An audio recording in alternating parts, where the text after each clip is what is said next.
que para nós no Brasil era crucial. Então, todo o poder à questão educacional. Bom, por que é que diante disso nós somos golpeados, uma parte da população fica contra nós e hoje nós temos um governo que não é que ele seja de direita não, ele é de extrema direita, ele é neofascista. Não é fascista porque ele é entreguista, ele não é sequer nacionalista, ele presta continência para os Estados Unidos. O nosso ministro, infelizmente, porque eu sou brasileira, ele acredita que o presidente Trump é uma luz na civilização ocidental. Eu não tenho nada contra o governo americano, porque eu não sou americana. Se eu fosse americana, eu poderia ter, mas eu acredito que ele, de fato, quando se trata da civilização ocidental, nós podemos falar, ele não é uma luz. Nesse sentido, é que a gente tem de entender o que aconteceu no Brasil. Por 4 eleições consecutivas, nós barramos o projeto neoliberal. A última eleição foi a minha, em 2014, foi extremamente conflituosa. Extremamente conflituosa. Nós tínhamos uma prática, até então, de ter aquele marco do diálogo que tem entre as forças, né? São forças democráticas, você não é inimigo, você é adversário, um certo padrão de relacionamento. Nesta eleição, rompe-se um pouco o padrão de relacionamento, mas nada muito grave.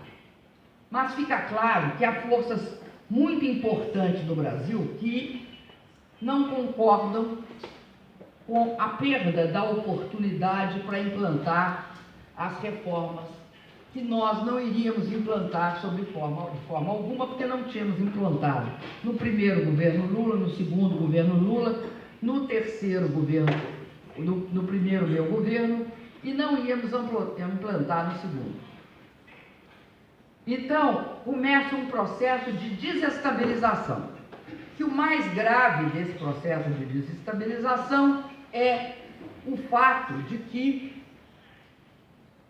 nos primeiros dias do segundo mandato meu, tinha 16 processos de impeachment.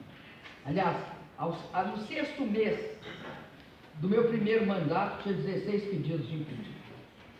Então começa aquele processo que a Naomi Klein disse que é o seguinte: você utiliza uma crise política sobre uma crise econômica. Porque em 2014, se vocês olharem os dados, vocês vão perceber que a crise de 2008 chega ao Brasil.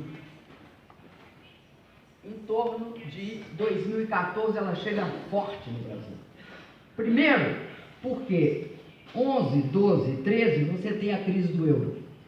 Isso impede muito a recuperação. Segundo, porque os Estados Unidos estão no quantitative easing nesse período e também não tem uma grande recuperação. Mas até aí é que neste momento algumas coisas se conjugam.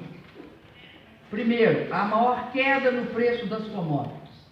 O petróleo despenca o minério, despenca os alimentos. Além disso, uma grande desaceleração começa a aparecer na economia chinesa.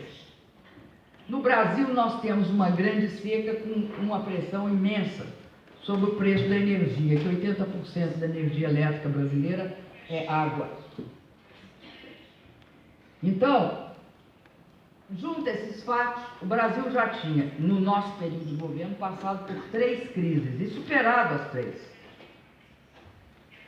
Nós não conseguimos superar porque houve uma crise política em cima disso. Essa crise política, ela é dada sobretudo porque começa esse processo de golpe que vai levar ao golpe e ao impeachment. Mas por que é esse?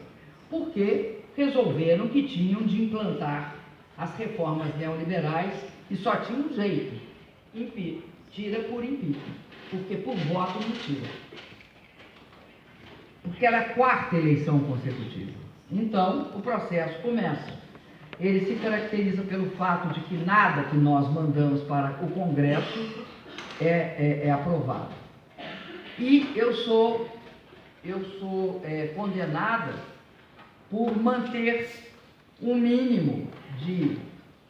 Eu mantive um mínimo de investimento e de política social. Eu não derrubei. Então, eu sou condenada porque eles chamam de pedaladas fiscais, que era valores ínfimos orçamentários que a gente transferia de uma rubrica para outra rubrica.